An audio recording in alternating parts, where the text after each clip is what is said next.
Let me ask you something. How long have you been studying English? 6 months, a year, maybe even longer? Now, here's the real question. Do you actually feel more confident speaking English than when you started? If you just thought, not really, or I'm still scared to speak, you're not alone. In fact, you're in the majority. Today, I'm going to show you exactly why this happens, and more importantly, how to finally break through that invisible wall that's keeping you stuck. Hi, everyone, and welcome back to Artificial Fluency. I'm your host, Emma, and today we're tackling the #1 problem that stops English learners from actually using their English: lack of confidence. But here's the thing.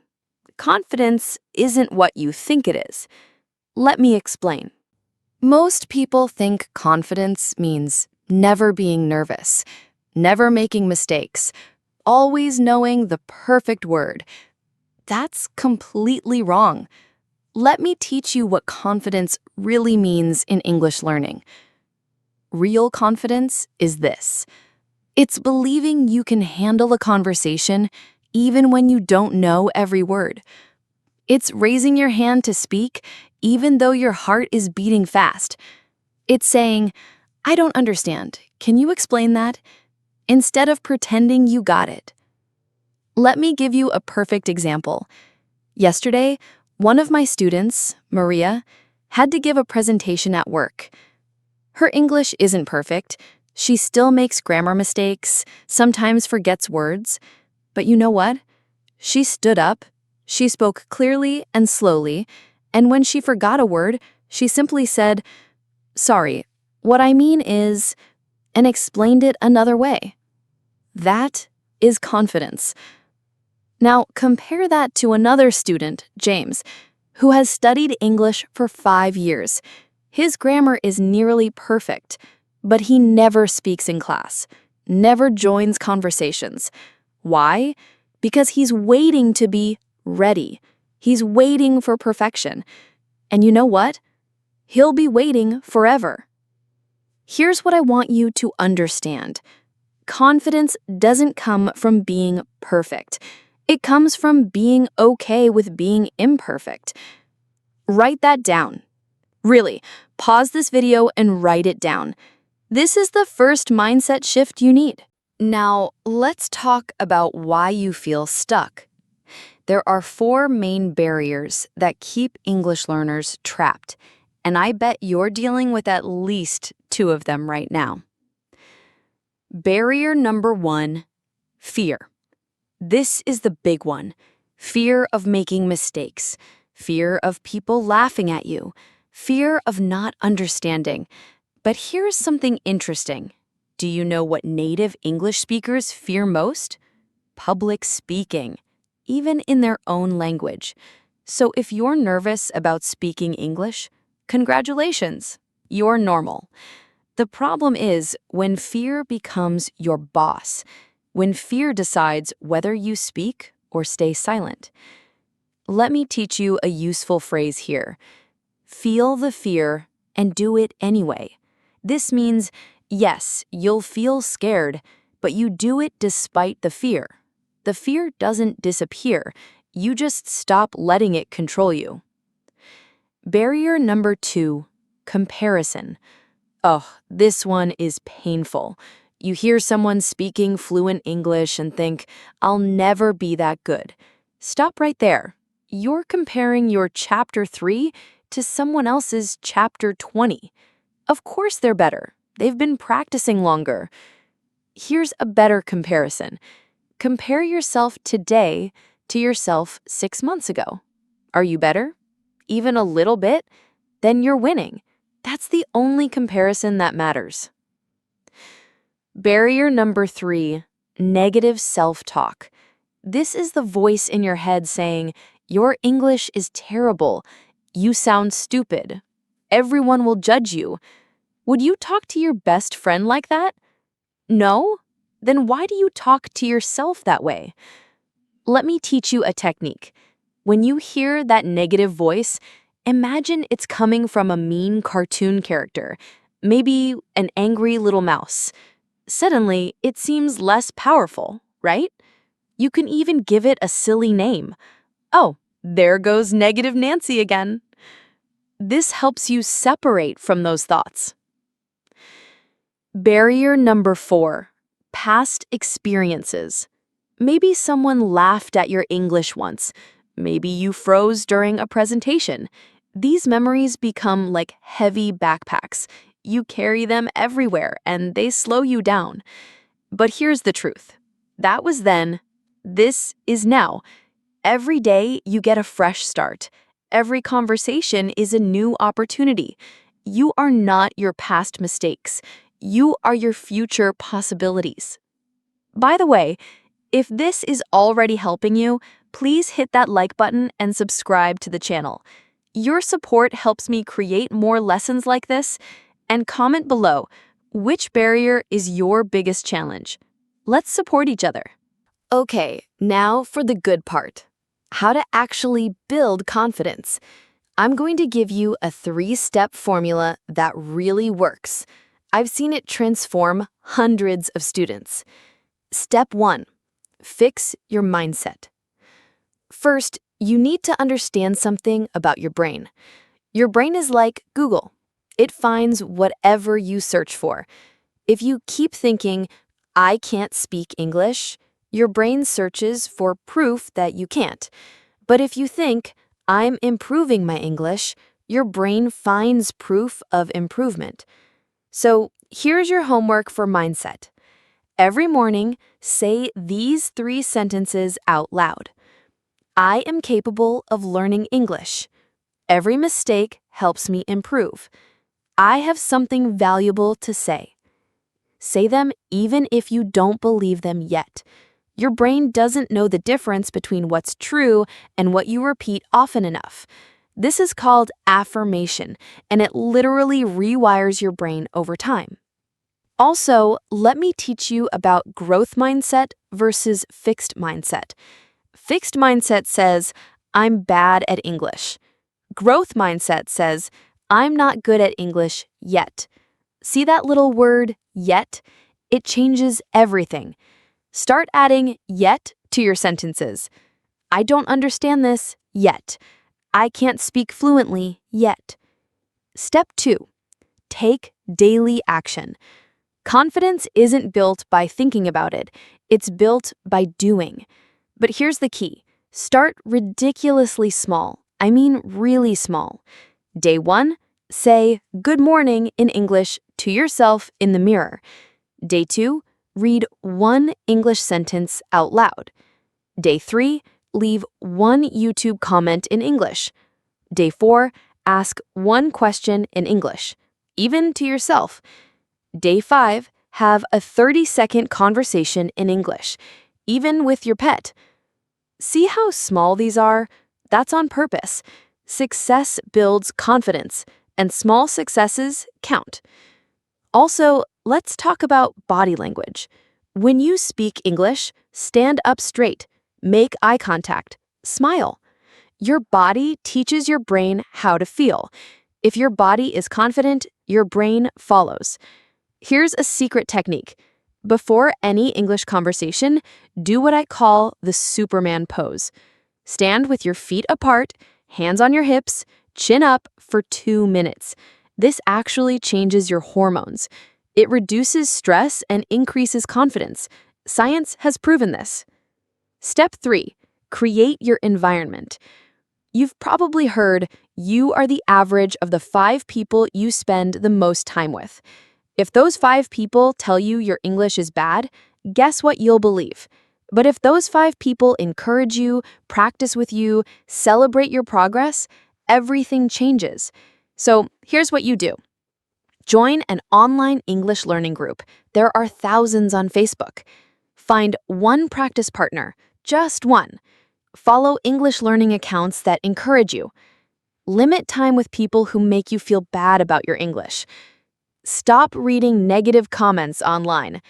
And here's something powerful. Help someone else with their English. Even if you're a beginner, you know something someone else doesn't. Teaching others builds your confidence faster than anything else. Let me tell you about Ahmed, one of our community members. 6 months ago, Ahmed couldn't order coffee in English without sweating. He knew the words, but froze every time. Here's what he did. He started with my 3-step formula. For mindset, he wrote, "I can do this," on a sticky note and put it on his bathroom mirror. For action, he practiced ordering coffee at home, literally standing in his kitchen, pretending to order. For environment, he found one English-speaking friend online to practice with for 5 minutes every day. Last week, Ahmed led a meeting in English at his company. Not perfect English, confident English. There's a huge difference. Now, let me give you some practical phrases that build confidence. These are simple but powerful. When you don't understand. Could you say that again, please? Sorry, I didn't catch that. Can you speak a bit slower? When you forget a word, how do you say, explain the concept? I forgot the word, but I mean, it's like, give an example. When you make a mistake, let me try that again. Sorry, what I meant was, actually, I should say, see? These phrases show you're learning, not that you're failing. Native speakers use these phrases too. Are you finding this helpful? Please subscribe and hit the notification bell so you don't miss our next lesson. And comment one thing you'll do today to build your confidence. Let's keep each other accountable. Now let's learn some essential vocabulary about confidence. But I won't just give you definitions. I'll show you how to actually use these words. Embarrassed, feeling uncomfortable or ashamed. Example, I felt embarrassed when I said the wrong word. But here's the thing. Embarrassment lasts maybe 30 seconds. The learning lasts forever. So it's actually a good trade. Struggle, to have difficulty doing something. Example, I struggle with pronunciation. Remember, every English speaker struggled at first. Even native speakers struggled to learn their own language as babies. Barrier, something that blocks your progress. Example, fear is my biggest barrier. Think of barriers like walls. Every wall has a door. You just need to find it. Mindset, the way you think about your abilities. Example, I'm working on my growth mindset. Your mindset is like glasses. It changes how you see everything. Make sure you're wearing the right glasses. Judge, to form an opinion, often negative. Example, I'm afraid people will judge my English. Truth, most people are too busy worrying about themselves to judge you. And if they do judge, that says more about them than about you.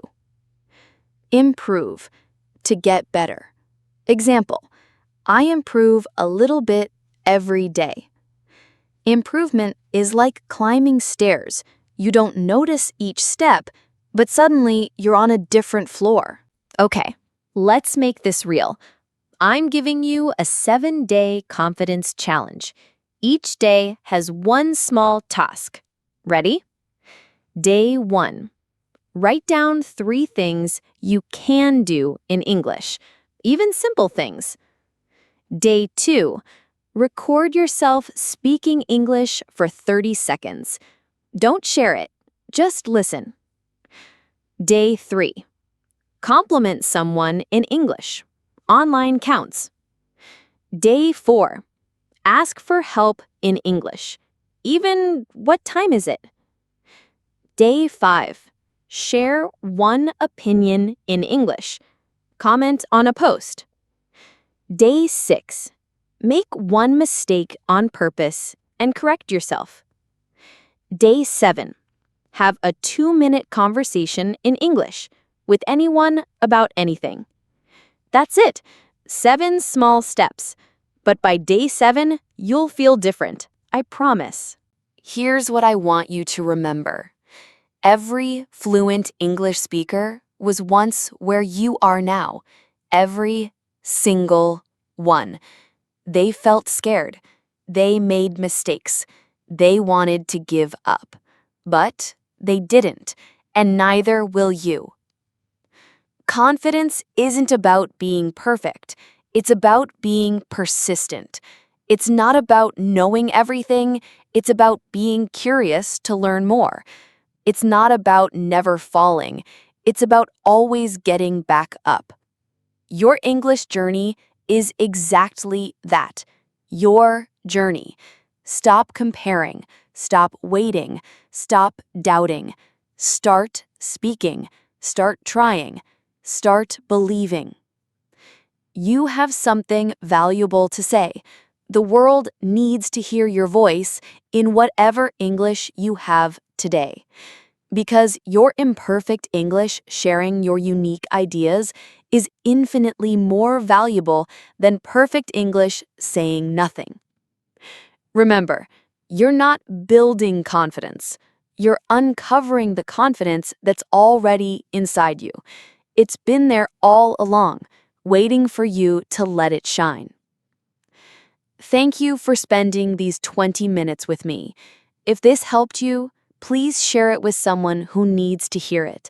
Subscribe for more real, practical English lessons. And remember, you've got this. I believe in you. Until next time, keep learning, keep growing, and keep speaking. This is Artificial Fluency, reminding you that every word you speak is a victory. See you in the next lesson. Quick question. What time did you wake up this morning? Now, here's the real question. What did you actually accomplish before lunch? If you're like most people, you probably checked your phone, answered some messages, maybe watched a video or two, and suddenly it was noon. Sound familiar? Here's the crazy part. You were busy the whole morning, but what did you really do?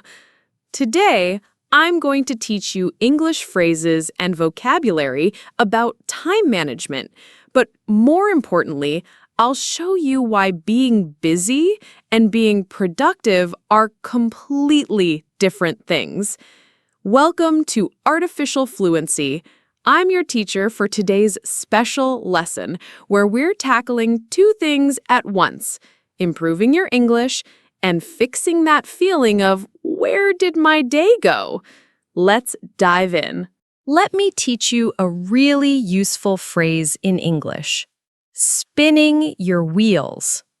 When a car is stuck in mud, the wheels spin and spin, but the car doesn't move forward. That's what we call spinning your wheels. Lots of action, no progress. Here's how you use it. I was spinning my wheels all day with emails. Or stop spinning your wheels and focus on what matters. Now, why do we spin our wheels? Let me tell you what most people get wrong. They think they need more time. If only I had more hours in the day. But that's not true. Let me prove it to you. Think about the day before a vacation. Suddenly, you can finish a week's worth of work in one day. Why? Because you have a deadline. Because you're focused. Because you're not distracted. The problem isn't time. It's attention. Let me teach you this important distinction. I don't have time really means it's not my priority. I'm too busy really means I'm not organized. I forgot really means it wasn't important to me. Harsh? Maybe. True? Absolutely. Here's a grammar point for you. Notice how I used really means to explain the true meaning? This is a great structure for clarifying in English. When I say X, I really mean Y. That really means. What this really means is, you can use this in any conversation to explain yourself better. Now, let's learn the most important concept about time. Ready? Time is energy. Let me explain with an example. You have 8 hours of work time, but your energy is different throughout the day. In the morning, you might have 100% energy. By afternoon, maybe 60%. By evening, perhaps 30%. So here's the key question. What are you doing with your 100% energy time? Most people waste it. They check social media, read news, answer easy emails. Then, when their energy is low, they try to do important work. No wonder they feel exhausted and unproductive. Let's learn some vocabulary about energy levels. Peak hours, your best energy time. Example, my peak hours are from 9 to 11 a.m. Energy drain, something that takes your energy away. Example, social media is a real energy drain for me. Recharge, to get energy back. Example, I need to recharge with a short walk. Here's a practical tip with English practice. Every morning, ask yourself this question out loud in English. What's my most important task today? Not tasks, task. Singular, one thing. Then say, I will do this during my peak hours. This simple practice improves your English and your productivity. By the way, if you're finding this helpful, please hit that like button and subscribe.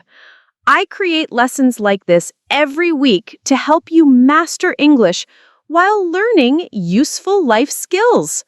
Drop a comment. What time of day do you have the most energy? Now, let me teach you about the power of saying no. Here's something interesting about English culture.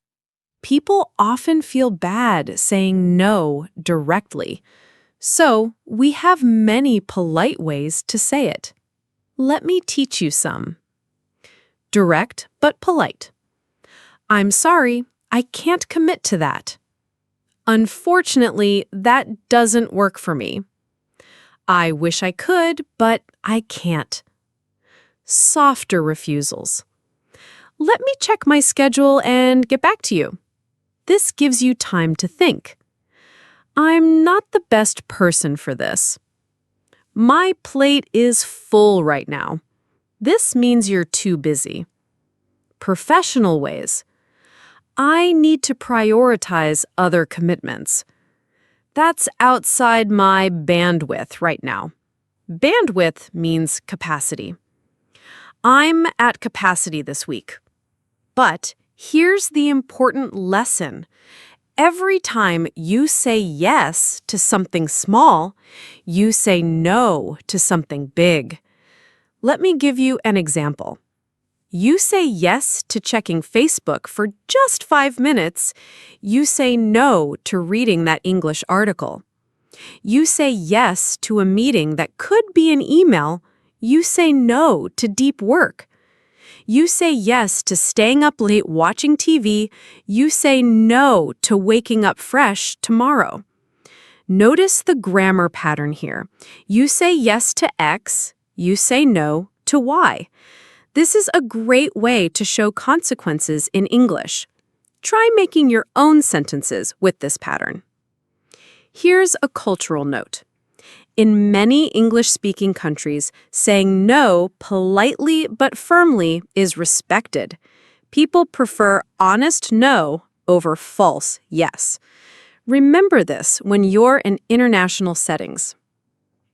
Let me teach you a game-changing concept, the Pomodoro technique. Pomodoro is Italian for tomato. The inventor used a tomato-shaped timer. Here's how it works. Work for 25 minutes. Take a 5-minute break. Repeat 4 times. Take a longer break, 15 to 30 minutes. But let's learn the English you need to talk about this.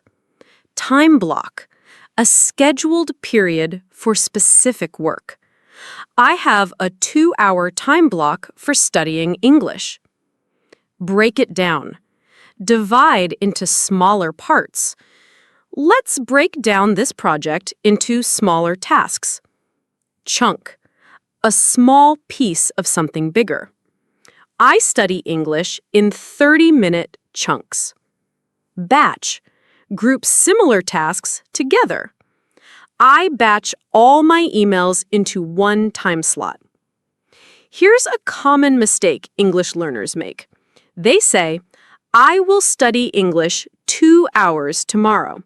But native speakers more often say, I'll study English for 2 hours tomorrow. Don't forget that 4 when talking about duration. Another tip, use present continuous for scheduled future activities. I'm studying English at 3 p.m. It's planned. I'm meeting my tutor tomorrow. It's arranged. This sounds more natural than I will study for planned activities. Let me give you a practical example. Instead of saying, I'll improve my English, try this. I'm practicing English for 25 minutes every morning at 8 a.m. See how specific that is? Specific plans become real actions. Now, let's talk about routines. But first, let me clear up some confusion about this word. Routine, as a noun, means your regular pattern of doing things. Routine, as an adjective, means ordinary or boring. These are different. Having a routine, noun, doesn't make your life routine, adjective. In fact, it's the opposite. Let me teach you phrases about routines. Morning routine phrases. I start my day with, first thing in the morning, my morning ritual includes, I never skip my morning. Evening routine phrases. I wind down by, wind down means relax. Before bed, I always, my evening routine helps me. I end my day with. Here's a grammar tip. When describing routines, we use present simple. I wake up at 6 a.m., not I am waking up. I check my emails after breakfast, not I am checking. But here's where learners get confused. We use present continuous for temporary routines. I'm waking up at 6 a.m. this week. Temporary. I'm checking emails less often these days. Changing habit. Are you learning something new? Great! Please subscribe and hit the notification bell so you never miss a lesson. Comment below, what's one part of your daily routine? Write it in English for practice. Let me share a powerful routine formula with you. Host. Here's a profound truth. Your calendar doesn't lie. Where you spend your time shows your real priorities. Let's learn vocabulary about priorities. Top priority, most important thing. Learning English is my top priority. Back burner, low priority, like a pot on the back of the stove. I put social media on the back burner. Make time for. Actively create time for something. I make time for English practice every day. Time sink. Something that wastes lots of time. YouTube can be a real-time sink if I'm not careful. Now, here's an exercise. Complete these sentences honestly. I spend most of my time. I wish I had more time for. I waste time on. Your answers reveal everything. If you spend most of your time on social media but wish you had time for English, there's your problem and your solution. Let me teach you a useful phrase. Vote with your time. In democracies, we vote with ballots. In life, we vote with our time. Every hour is a vote for what matters to you. Here's how to use it. I'm voting with my time by practicing English daily. Common mistake alert. Don't say, I have no time. Native speakers usually say, I don't have time for that. I can't fit that in. My schedule is packed. The phrase, I have no time, sounds too dramatic in everyday English. Let's make this real. I'm going to teach you a simple system you can start today, the 3-3-3 method. 3 hours of deep work, your important tasks. 3 hours of regular work, emails, meetings, routine tasks. 3 hours for yourself, exercise, hobbies, learning English for that matter. That's only 9 hours. You still have time for sleep, eating, and relaxing. Here's how to talk about this in English. I dedicate 3 hours to formal. I set aside 3 hours for common. I block out 3 hours for professional. Practice saying, tomorrow I'm blocking out 1 hour for English practice. Here's a fail vocabulary set about time management. Time conscious, aware of time. I'm becoming more time conscious. Deadline driven, motivated by deadlines. I work better when I'm deadline driven. Proactive versus reactive. Proactive is planning ahead. Reactive is always responding to urgencies. Say, I'm trying to be more proactive with my time. Let me leave you with this thought. Time management isn't about squeezing more into your day. It's about putting the right things in the right order. Here's your homework. 3 simple English sentences to practice every morning. What's my one important task today? When will I do it? And what will I say no to? These questions program your brain for success in English and in life. Remember these key phrases from today. Spinning your wheels, busy but not productive. Peak hours, best energy time. Make time for, actively create time. Vote with your time. Show priorities through actions. The truth is, you have the same 24 hours as everyone else. The difference? Some people use those hours intentionally. Others let those hours use them. Which will you choose? Your English improves the same way, not by finding more time, but by using your time better. Even 15 focused minutes beats 2 distracted hours. Thank you for spending these 20 valuable minutes with me. You chose to invest your time in learning, and that already makes you different from most people. If this helped you, please share it with someone who needs better English or better time management, or both. Subscribe for more lessons that teach English through real-life skills. Remember, you don't need more time. You need more focus. You don't need perfect English. You need consistent practice. This is Artificial Fluency, reminding you that every minute you invest in learning pays you back for life. See you in the next lesson, and this time, you'll be ready because you know how to manage your time. Now go make your next hour count. Let me guess. You're waiting to practice English until you find the perfect conversation partner, right? Maybe a native speaker? Someone patient? Someone available every day? Well, what if I told you that waiting for a partner is actually slowing down your progress? What if the best conversation partner you'll ever have is yourself? I know that sounds crazy, but stay with me. Today, I'm going to show you exactly how thousands of English learners are becoming fluent by talking to themselves. And no, they're not going crazy, they're getting fluent. Welcome to Artificial Fluency.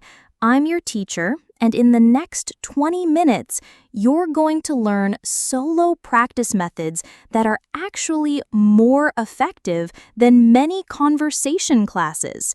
Ready? Let's start. First, let's talk about the biggest myth in language learning.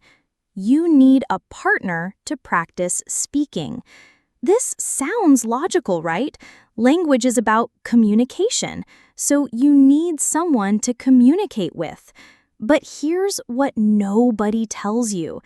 In a typical language class with 20 students, how much do you actually speak? Maybe 2 minutes? 3 minutes maximum? The rest of the time, you're listening to others make mistakes or waiting for your turn. And what about conversation partners online? Sure, it's nice to chat once a week, but what about the other 6 days? Your mouth is not making English sounds. Your brain is not building those neural pathways. Let me teach you an important phrase. Fluency is a muscle. Just like going to the gym, you need to exercise your English muscles every single day, not just when you have a spotter. Here's the truth that changed everything for me and my students. The person who will help you become fluent is not out there somewhere, it's you. Think about how children learn their first language. Do babies wait for conversation partners? No, they babble to themselves all day long. They narrate what they see. They repeat sounds. They practice alone first, then they communicate with others. You already have conversations in your head all day long, right? You think about what to eat, what to do, what happened yesterday. Those thoughts, that's your practice material. You just need to say them out loud in English. Now, let me teach you the most powerful technique for solo practice, the inner conversation method. Here's how it works. Take the thoughts already in your head and speak them out loud in English. Not whisper, not think, speak. Let me demonstrate. When I wake up, instead of thinking quietly, I say out loud, okay, it's 7 a.m. I need to get up. Oh, I'm still tired. Maybe 5 more minutes? No, I should get up now. First, I'll make coffee, then I'll check my emails.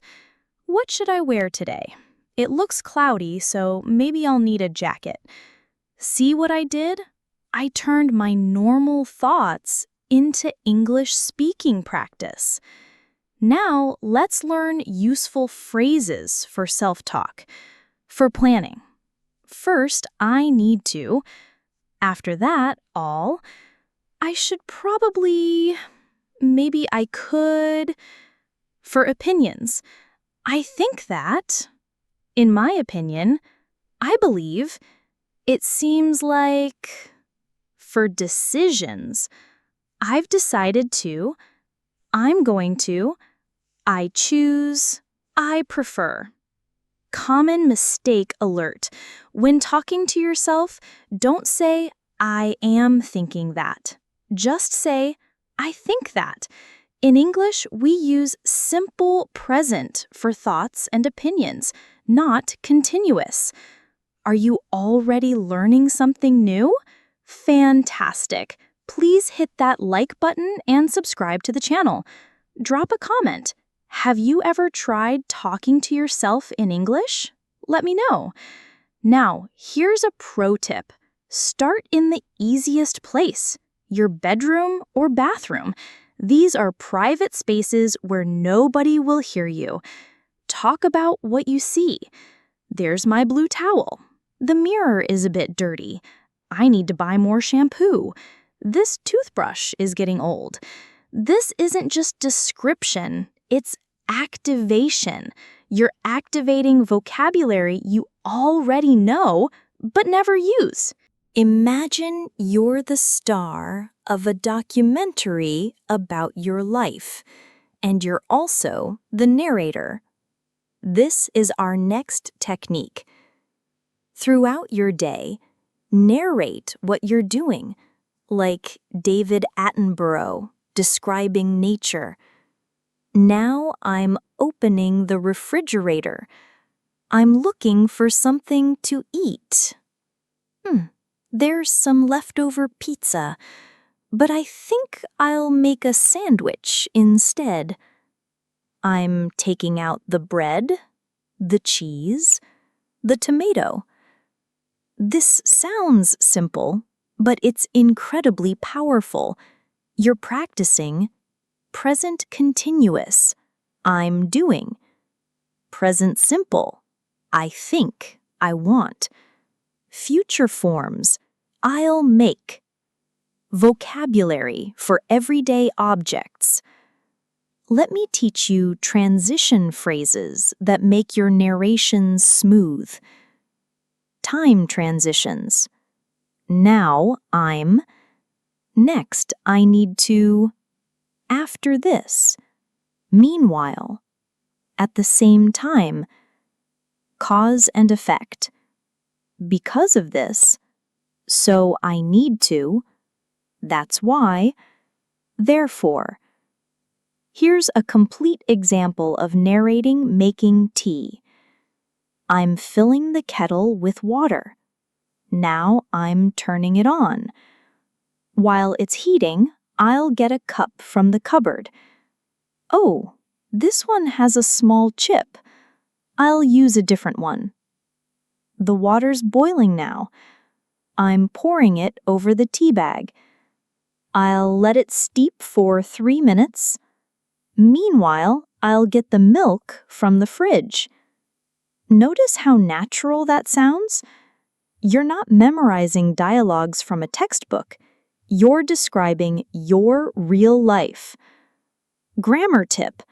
When narrating, you'll naturally use I'm a lot. This is perfect. You're training your mouth to produce this contracted form automatically. Native speakers almost never say, I am, in casual speech. It's always, I'm. Here's where it gets really fun. You know when you watch videos or read news and have opinions? Say them out loud. Watch any YouTube video, pause it, and respond. Interesting point, but I disagree because that reminds me of... I've never thought about it that way.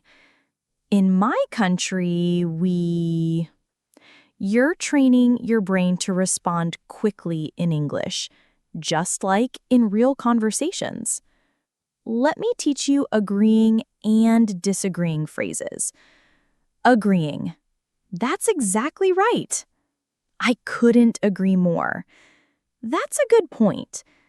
I see what you mean. Disagreeing politely. I see your point, but that's interesting. However, I'm not sure I agree because, actually, in my experience, adding information. Also, another thing is, don't forget that. Plus, here's a practical exercise. Watch the news for 2 minutes, then turn it off and explain what you learned. So basically, they were talking about climate change. The main point was that temperatures are rising faster than expected. The scientist said something about ice melting. I think this is really serious because it affects everyone. In my opinion, we need to take action now, not later. See, you're practicing summarizing, expressing opinions, using reported speech, connecting ideas. Common mistake? Don't say, I am agree or I am disagree. Just say, I agree or I disagree. These are verbs, not adjectives in English. This technique might feel strange at first, but it's golden. Have conversations with yourself. Play both parts. Here's an example of me planning my weekend. Me 1. What should we do this weekend? Me 2. I don't know, maybe go to the beach? Me 1. But the weather forecast says rain. Me 2. Oh, right. How about watching that new movie? Me 1. Which one? Me 2. The action movie everyone's talking about. Me 1. Sounds good. What time? This practices questions and answers, natural conversation flow, different sentence types, conversation fillers. Let me teach you conversation fillers that make you sound natural. Thinking sounds. Let me think. Well, actually, showing interest. Really? No way! Seriously? That's interesting. Keeping conversation going. Tell me more. What else? And then go on. This is powerful stuff, right? If you're finding value in this lesson, please subscribe and share it with someone who's struggling with English speaking practice. Comment below which technique sounds most useful to you. Here's your homework. Tonight, before bed, have a 2-minute conversation with yourself about your day. Ask yourself, how was my day? Then answer in detail. Now, let's talk about technology. You have access to the most patient conversation partner ever created, AI. ChatGPT, Google's Bard, or any AI chatbot can practice conversations anytime. Never judge your mistakes. Explain grammar when you need it. Role-play any situation. Here's how to use AI effectively. For conversation practice, let's have a conversation about topic. Please keep your responses simple and ask me questions. For role play, you are a waiter at a restaurant. I want to practice ordering food. Start by greeting me.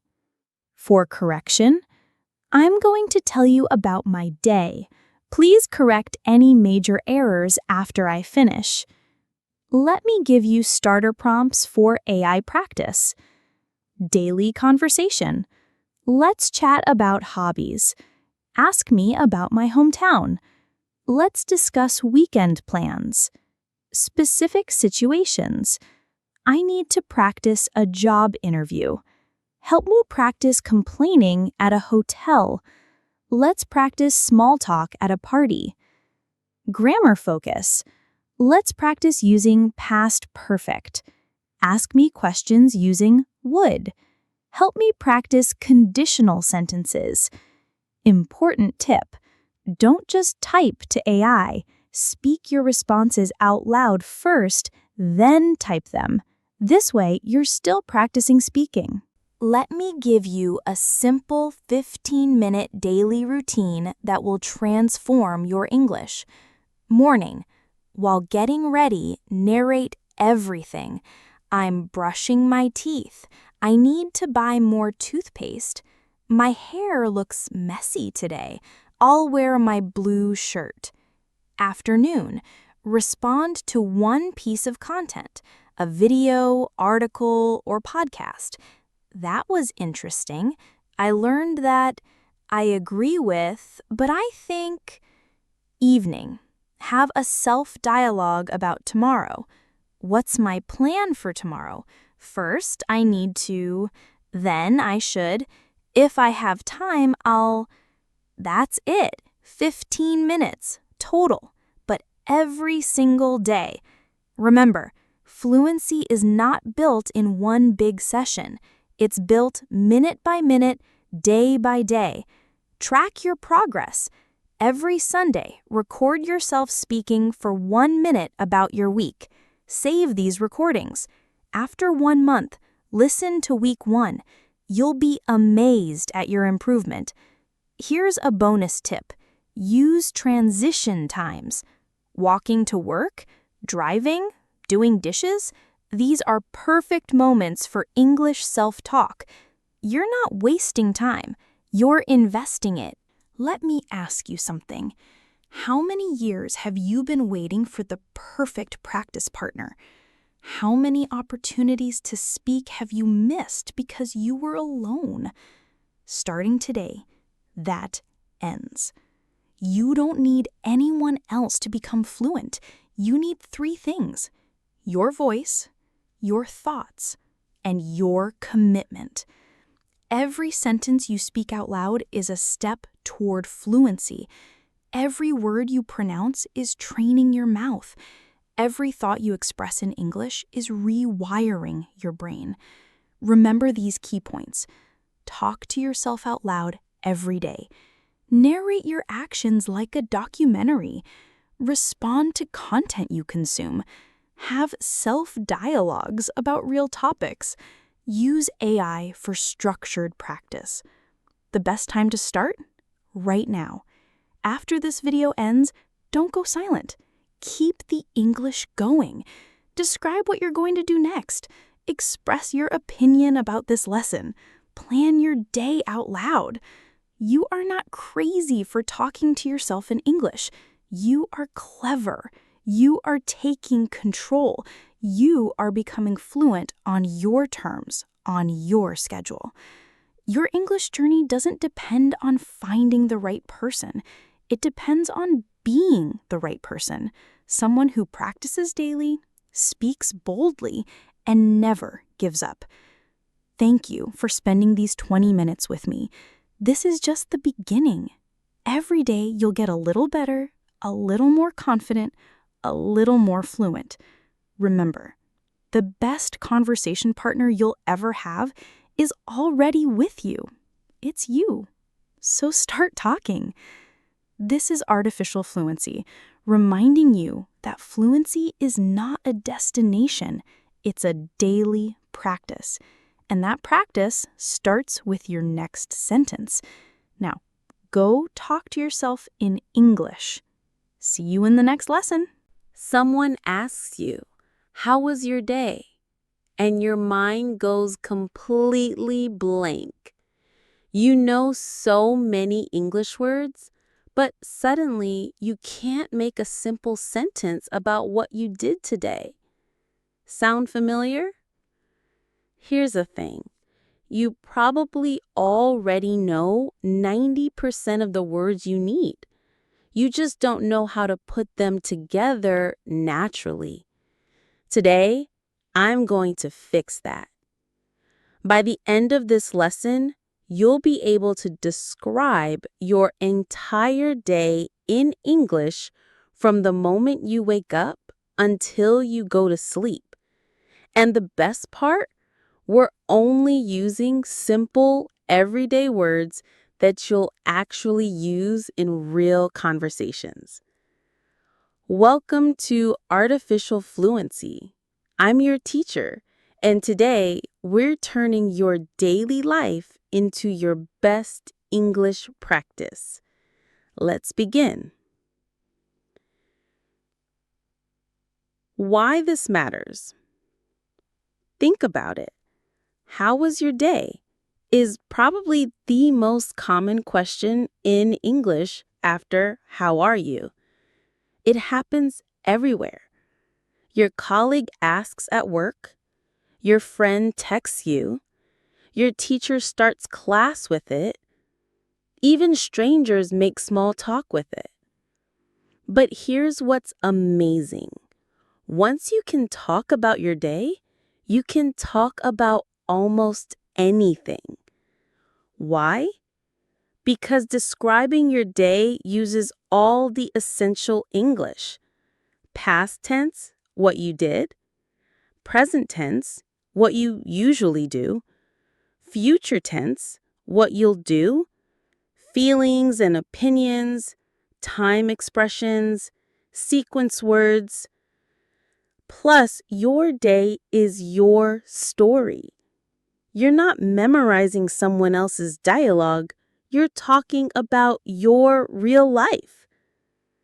That makes it easier to remember and more natural to say. Let me show you how simple this can be. Let's start from the beginning. Waking up. Here's how I describe my morning. My alarm goes off at 7 a.m. I usually hit snooze once. Okay, maybe twice.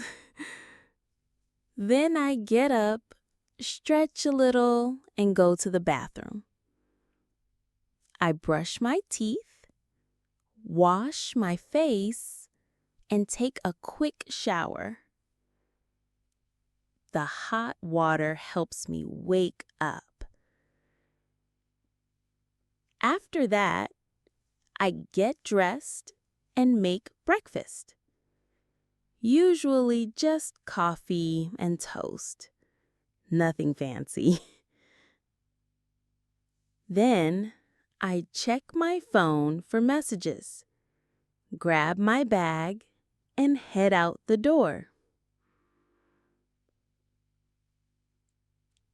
See how simple that was? Let me break down the key phrases. Waking up phrases. My alarm goes off at. Not rings at. Alarms go off. I wake up at.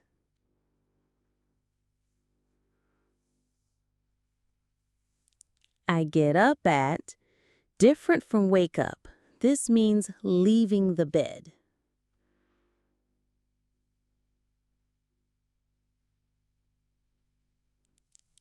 I hit snooze. Press the button to sleep more.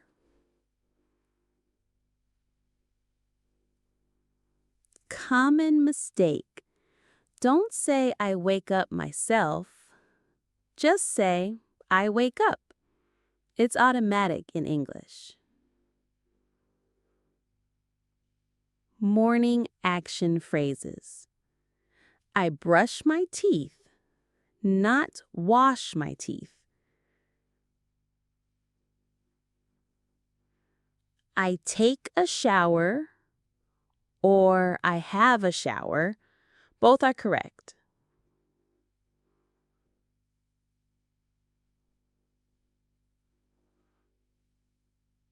I get dressed, not I wear my clothes. That sounds strange.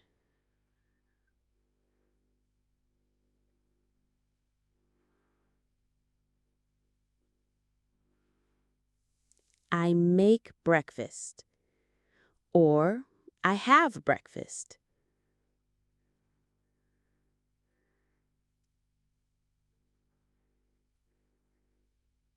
I grab my things.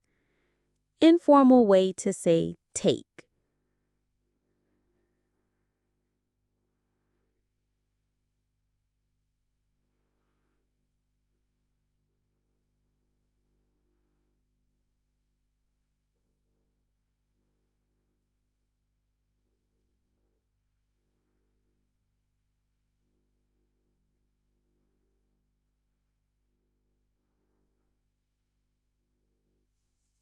I head out.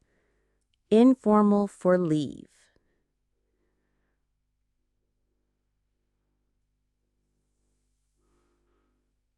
Are you learning new phrases already? Great! If this is helpful, please hit that like button and subscribe to the channel. Comment below, what time does your alarm go off? Practice writing it in English. Now, let's add some variety.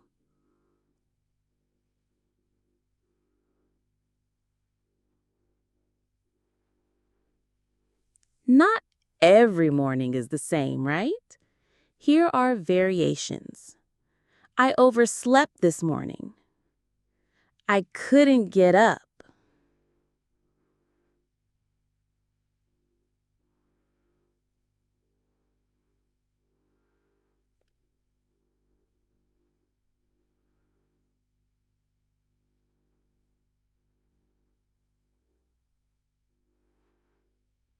I skipped breakfast. I was running late. I forgot my keys.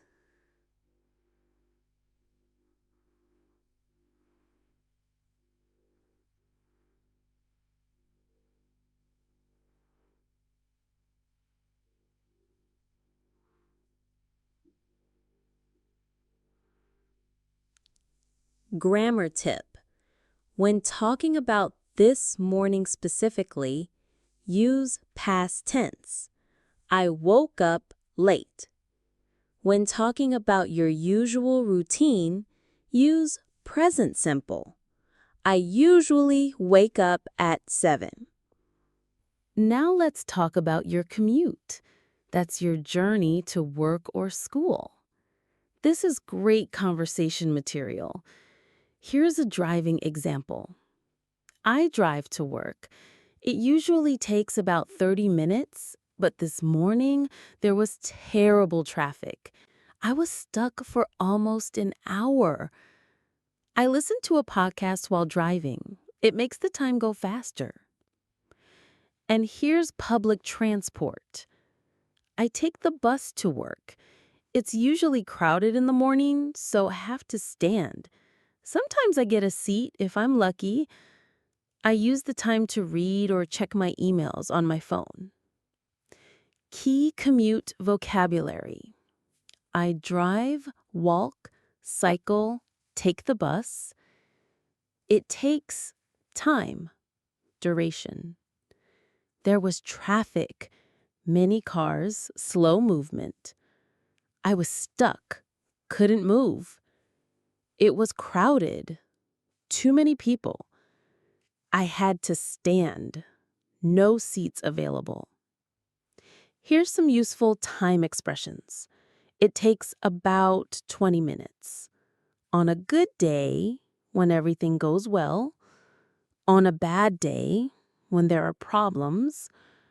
During rush hour, busy time. Common mistake. Don't say, I go to work by foot. Say, I walk to work, or I go to work on foot. Here's how to make it more interesting. The commute is the worst part of my day. I actually enjoy my commute. It's my quiet time. I hate driving in traffic. The train was delayed again. Now for the meat of your day, work or school.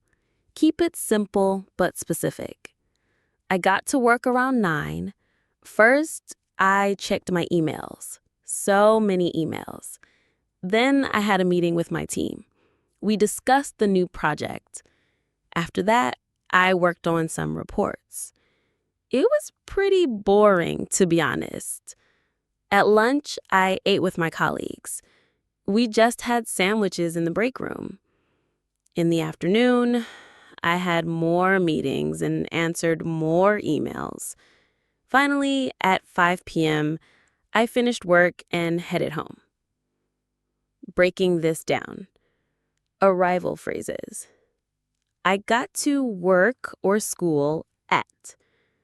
I arrived at. When I got there, work activities. I checked my emails. I had a meeting. I worked on something. I talked to my boss or colleagues. I made some phone calls. I finished a report. School activities. I went to class. I took notes. I had a test. I studied in the library. I talked with friends. I ate lunch in the cafeteria. Adding opinions makes it natural. It was interesting, boring, exhausting. I was so busy. Time went quickly, slowly. I got a lot done. I didn't get much done. Still with me? Awesome. Remember to subscribe and hit the notification bell so you don't miss our next lesson. What's the hardest part of your day to describe in English? Let me know in the comments. Grammar focus. Use past simple for today's specific events. I had a meeting. Use present simple for regular activities. I usually have meetings on Mondays. Lunch isn't just about food. It's about the break, the social time. Here's how to talk about it. At noon, I took my lunch break. I brought food from home today, just leftover pasta from last night. I heated it up in the microwave and ate at my desk while watching YouTube. Sometimes I eat with my coworkers, but today I needed some alone time. Alternative version. I went out for lunch with a friend. We went to that new sandwich place nearby. It was pretty good, but a bit expensive. We talked about our weekend plans. It was nice to get out of the office for a bit. Lunch vocabulary. I took a lunch break. I brought lunch from home. I bought lunch. I ordered takeout. I ate at my desk. I went to the cafeteria. I heated up my food. Social phrases. I ate alone with colleagues. We chatted about. It was nice to catch up. I needed some quiet time. Common mistake. I ate the lunch. Drop the. Just say, I ate lunch or I had lunch. The evening is when your day becomes more personal. Here's a typical evening. I got home around 6:30. I was exhausted. First, I changed into comfortable clothes. You know, sweatpants and a t-shirt. Then I made dinner. Nothing special, just pasta with tomato sauce. While eating, I watched the news on TV. After dinner, I did the dishes and tidied up a bit. Then I just relaxed on the couch, scrolling through my phone. I called my mom for a quick chat. Around 10, I started getting ready for bed. Evening routine phrases. I got home at. I changed clothes or got changed. I made, cooked, or prepared dinner. I ordered takeout. I watched TV or Netflix. I relaxed or chilled out. I did some chores. Housework. I went for a walk. I spent time with family. Relaxation vocabulary. I unwound. relaxed after stress. I veggie out, very informal, do nothing. I caught up on shows, reading, or sleep. I had some me time. Time transitions. After work. When I got home. After dinner. Later in the evening. Before bed. Bedtime, ending the day. 1700 to 1830. Finally, let's talk about bedtime. Around 10:30, I started getting ready for bed. I brushed my teeth, washed my face, and put on my pajamas. I set my alarm for tomorrow. Hopefully, I won't hit snooze too many times. I got into bed and read for a few minutes, but I was so tired that I fell asleep pretty quickly. That was my day. Bedtime phrases. I got ready for bed. I went to bed at. I fell asleep quickly or eventually. I couldn't sleep. Insomnia. I was out like a light. Fell asleep immediately. Reflection phrases. It was a good, long, or tiring day. I got a lot done. Tomorrow will be better. I'm glad the day is over. Now let's practice a complete day description. Here's mine from yesterday. Yesterday was pretty typical. I woke up at 7, got ready quickly, and drove to work. The morning was busy, lots of emails, and a long meeting. I had lunch at my desk while finishing a report. The afternoon was quieter, which was nice. I left work at 5:30 and stopped at the supermarket on the way home. I made a simple dinner and watched a movie. I was in bed by 11. Nothing exciting, but it was a productive day. See how I used past tense throughout. Time markers like at 7, at 5:30, by 11. Sequence words like then, after that. Opinions like pretty typical, which was nice. And simple connecting words like and, but. Your turn.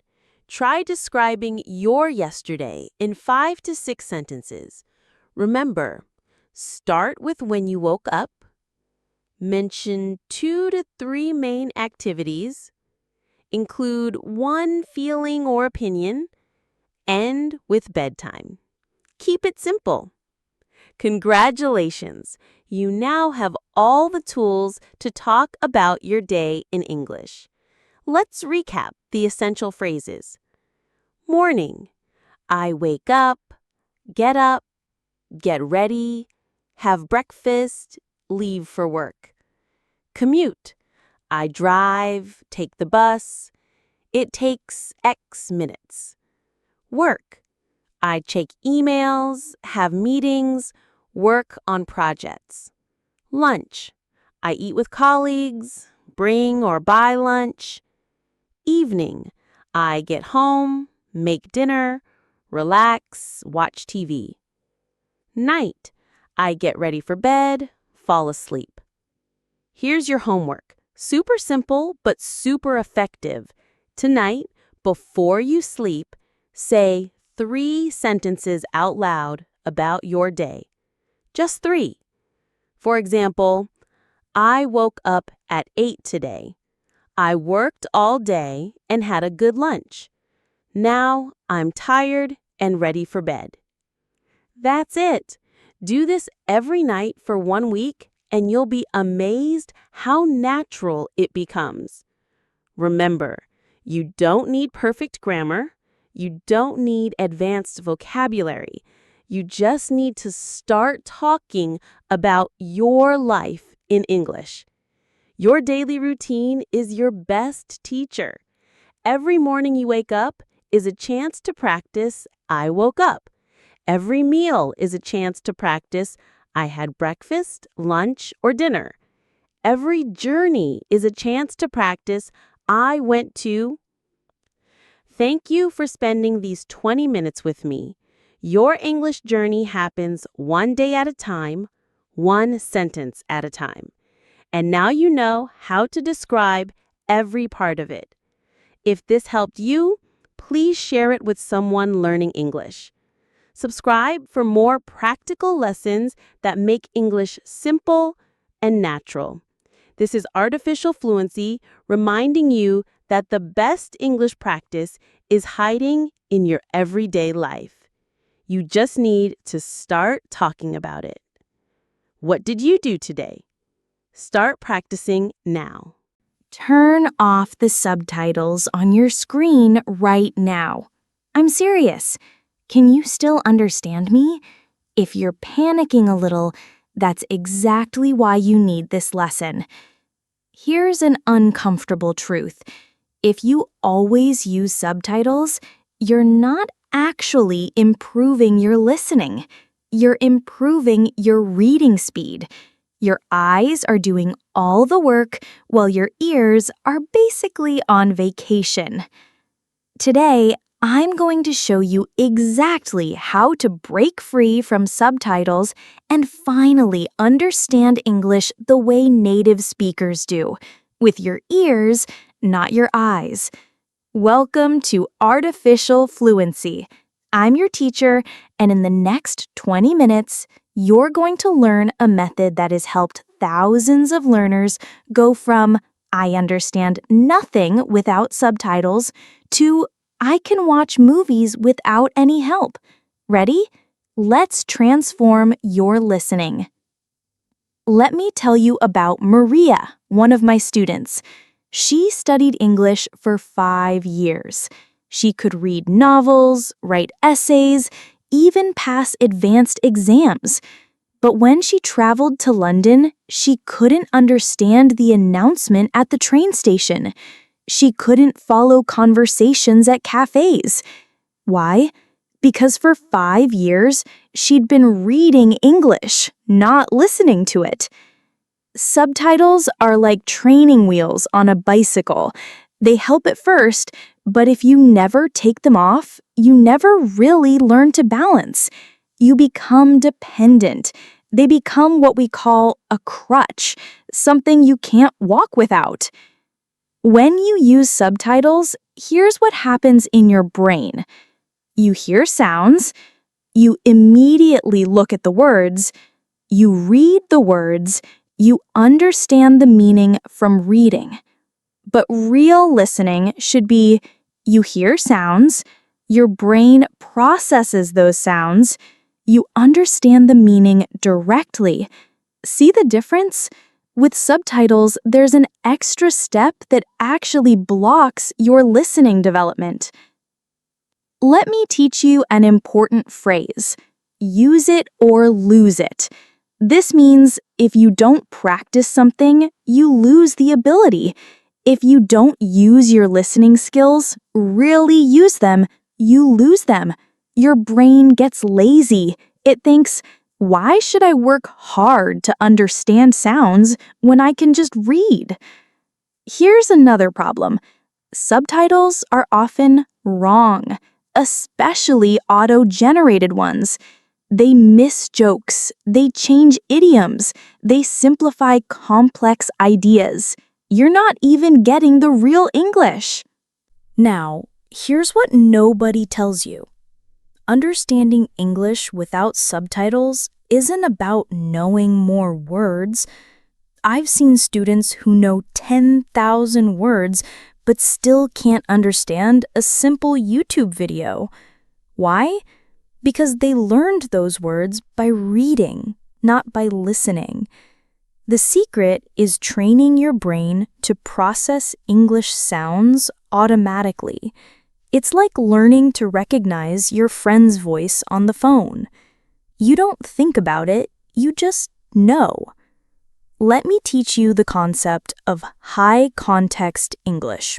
This is material where you can understand what's happening even if you miss some words. Think about it. When you watch someone cooking, even without sound, you understand they're cooking, right? Add simple English, and suddenly you can follow along, even if you don't catch every word. If this is already helping you understand why subtitles might be holding you back, please hit that like button and subscribe. Comment below. How often do you use subtitles? Be honest. Let's support each other in this journey. Here are examples of high-context material perfect for starting. Cooking videos, you see the actions, kids' cartoons, visual story support, sports commentary, you see what's happening. Travel vlogs, you see the places. How-to videos, you see the steps. Low-context material to avoid at first. News, abstract concepts, podcasts without video, no visual help, stand-up comedy, cultural references, fast speech, movies with complex plots, too much happening. The key is choosing material where the context helps you guess meaning. This builds confidence and trains your brain to fill in gaps naturally. Now for the game changer. The 3-listen method. This is how you train your ears step by step. You'll listen to the same thing 3 times, but each time with a different goal. First listen, the big picture. Don't try to understand everything. Just ask, what's this about? Is it happy or sad? Is it about the past or future? Are they agreeing or disagreeing? This is like looking at a painting from across the room. You see it's a landscape, but you don't see every leaf on every tree, and that's okay.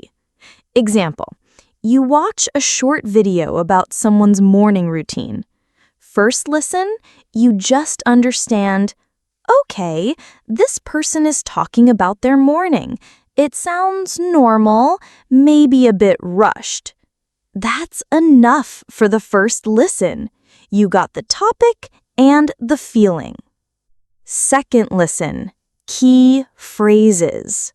Now listen for groups of words that repeat or seem important. Don't focus on individual words. Focus on chunks of meaning.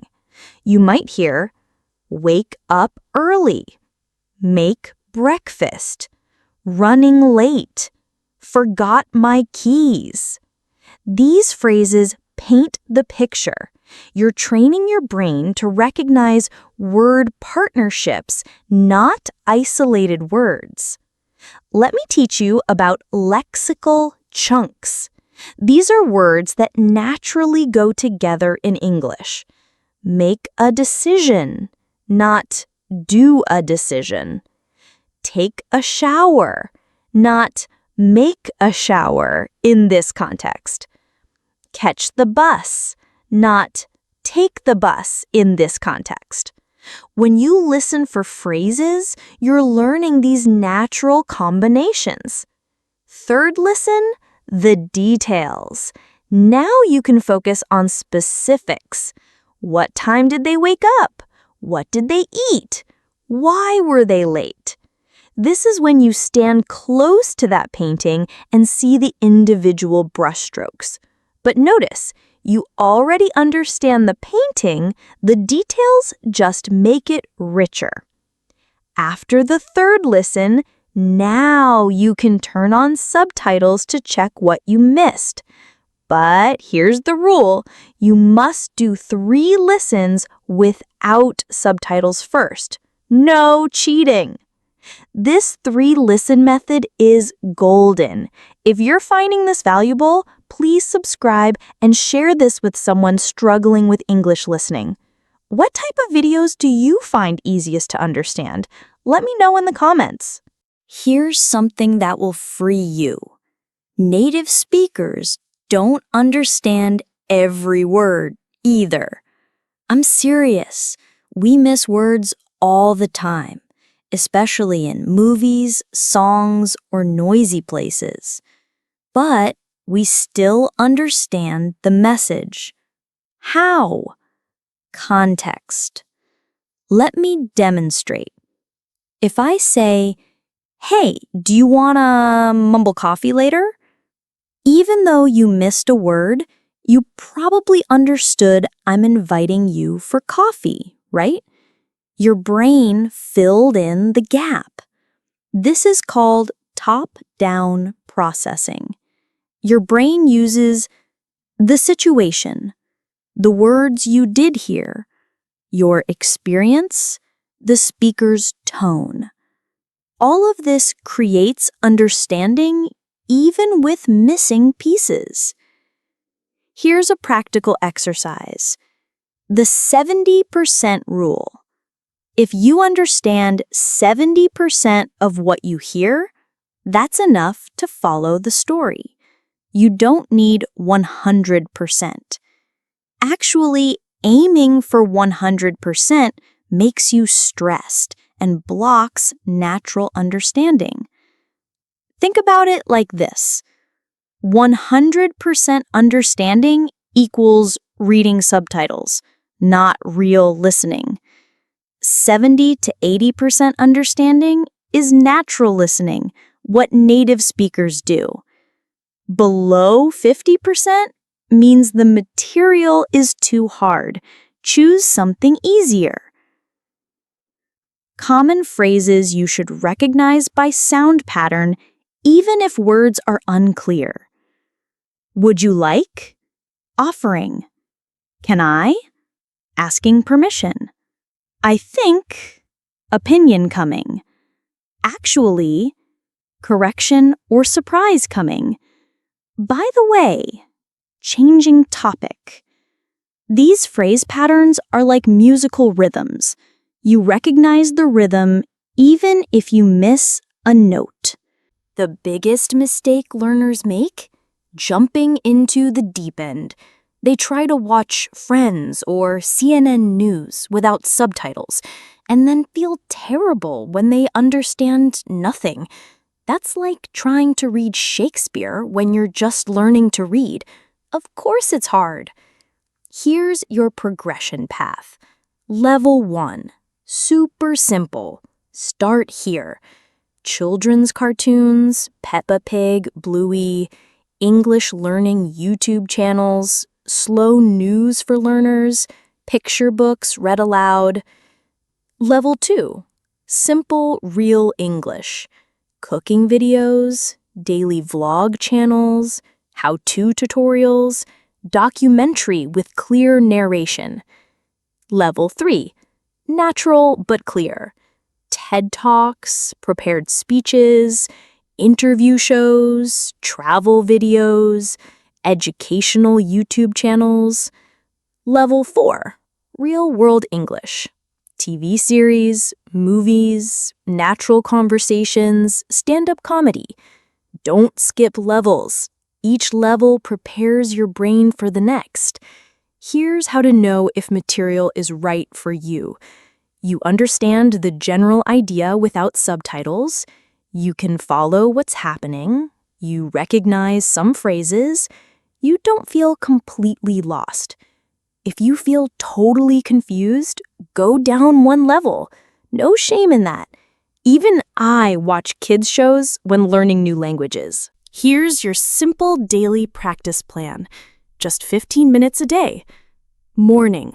Watch a short video about a familiar topic.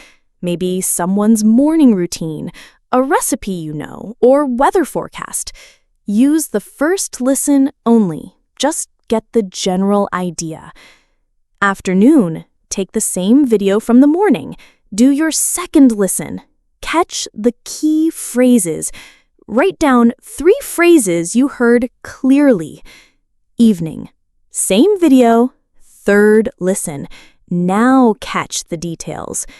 After this, check subtitles to see what you missed. Celebrate what you got right. Don't worry about what you missed. That's it. Same video 3 times. Spread throughout the day. Your brain processes information between sessions, so spacing it out actually helps. Weekly challenge. Every Sunday, watch something new for 10 minutes without any subtitles at all. Don't analyze, don't repeat, just enjoy. Notice how much more you understand each week. Here's a tracking tip. Keep a listening journal. Write date, what you watched, understanding level, rate 1 to 10, one new phrase you learned. After 1 month, look back. You'll be amazed at your progress. Let me leave you with this. Every native English speaker went through a phase where they didn't understand everything. Babies don't use subtitles. Children don't read words when learning to talk. They listen, they guess, they make mistakes, and eventually they understand. You're not behind.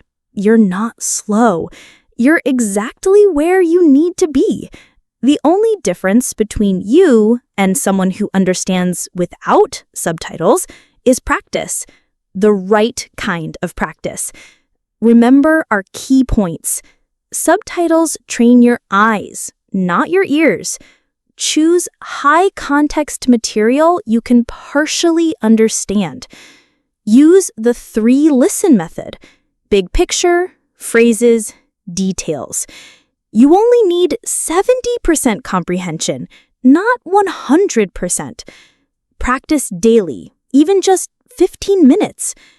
Your homework starting right now. After this video ends, watch any 3-minute English video without subtitles. Just once. Don't stress about understanding everything. Just notice what you can understand. That's your starting point. Tomorrow, try the 3 listen method with that same video. In 1 week, you'll notice improvement. In 1 month, you'll feel the difference. In 3 months, you'll wonder why you ever needed subtitles for simple content. The path from subtitle dependence to natural listening isn't a leap, it's a ladder. You climb 1 rung at a time. And every time you listen without reading, you climb higher. Thank you for spending these 20 minutes with me. Your ears are already stronger just from listening to this lesson without subtitles. I hope you didn't use them. If this helped you, please share it with someone else trapped in subtitle dependency. Subscribe for more lessons that build real English skills, not just knowledge. Remember, your ears are capable of amazing things. You just need to trust them, train them, and give them time. This is Artificial Fluency, reminding you that real listening happens when you close your eyes, not when you open them to read. Now, go watch something in English without subtitles. You've got this. What if I told you that 6 months from today, you could be having comfortable conversations in English? Not perfect English, but real, flowing, natural English. Would you believe me? Most people think it takes years to become fluent. They're wrong. But here's the catch. It's not about studying harder. It's about living differently. For the next 6 months, English won't be something you study. It will be something you live. Welcome to Artificial Fluency. I'm your teacher, and today I'm giving you the exact daily routine that has helped thousands of learners transform their English in just 6 months. No magic, no expensive courses, just a simple system you start today. Ready to change your life? First, let's be honest about what fluent in 6 months really means. I'm not promising you'll sound like a native speaker. I'm not saying you'll know every word in the dictionary. Here's what I am promising. In 6 months, you can go from translating everything in your head to thinking directly in English. You can go from being afraid to speak to speaking naturally. You can go from understanding 30% of a movie to understanding 70 to 80%. Why 6 months? It's long enough for real change, but short enough to stay motivated. It's about 180 days. That's 180 chances to get better, 180 small steps that add up to one giant leap. The key word is immersion. This doesn't mean moving to an English-speaking country. Immersion means surrounding yourself with English wherever you are. It means English becomes like the air you breathe. It's always there, always around you. Let me teach you an important phrase. Live in the language. Not study the language, not learn the language. Live in it. When you live in English, it stops being a subject and becomes a tool. It stops being foreign and becomes familiar. Common mistake. People think they need perfect conditions to start. I'll start when I have more time. I'll start when I find a conversation partner. I'll start when I'm ready. No, you start now with what you have, where you are. Your transformation begins the moment you open your eyes. Before you check your phone in your native language, before you think about your day in your native language, you need English in your ears. Here's your morning routine. Option 1, the podcast Wake Up. Set your alarm to play an English podcast instead of a beeping sound. Your brain is most receptive when you first wake up. Even if you're half asleep, English is entering your mind. Option 2, the video breakfast. While making breakfast, play a YouTube video in English. Not news, too stressful. Try morning routine videos, cooking channels, or motivational speeches. The topic doesn't matter as much as the exposure. Option 3, the music method. Play English songs while getting ready. But here's the twist. Sing along.